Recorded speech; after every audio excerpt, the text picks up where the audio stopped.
வணக்கம். நம்முடைய today in Tamil YouTube channel உங்களை வரவேற்கிறேன். இங்கே தமிழில் உலகளாவிய முக்கியமான நிகழ்வுகள், பிரபலமான செய்திகள் மற்றும் உங்களுக்கான சுவாரஸ்யமான தகவல்களை தினசரி வழங்குகிறோம். எங்களை சப்ஸ்கிரைப் செய்து தொடர்ந்து நம்மோடு இணைந்து இருங்கள். 2024 பாரிஸ் ஒலிம்பிக்ஸ் போட்டிகள் 19 நாட்களுக்கு பின் கடந்த ஜூலை 26 அன்று தொடங்கி ஆகஸ்ட் 11ஆம் தேதியான நேற்றுடன் கொண்டாட்டங்களுடன் நிறைவு பெற்றது. உலகளவில் 206 நாடுகளில் இருந்து 10,714 வீரவீராங்கனைகள் கலந்து கொண்டனர். இவர்கள் அனைவரும் 32 விளையாட்டுகளில் 329 பிரிவுகளாக நடைபெற்ற ஆட்டங்களில் கலந்து கொண்டனர்.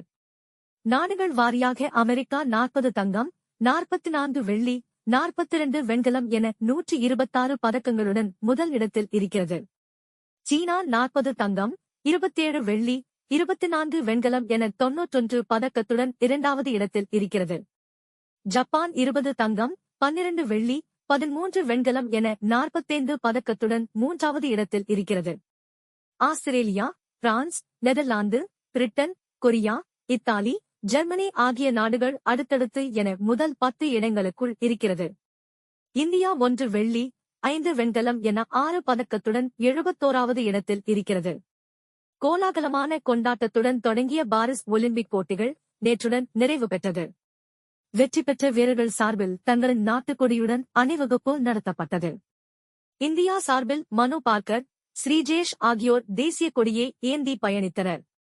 விரைவில் பதக்கத்துடன் வீரர் வீராங்கனைகள் அவர்கள் தாயகம் நோக்கி பயணிக்கவுள்ளனர். அவர்களுக்கு முழு அளவிலான மரியாதையுடன் வரவேற்பு வழங்கப்படவுள்ளது. இந்தியா சார்பில் களங்கண்ட 120 பேரில் துப்பாக்கி சூடுதல், ஈட்டி எறிதல், ஹாக்கி, மல்யுத்தம் ஆகிய பிரிவுகளில் வெண்கலம் மற்றும் வெள்ளி பதக்கம் கிடைத்தது குறிப்பிடத்தக்கது.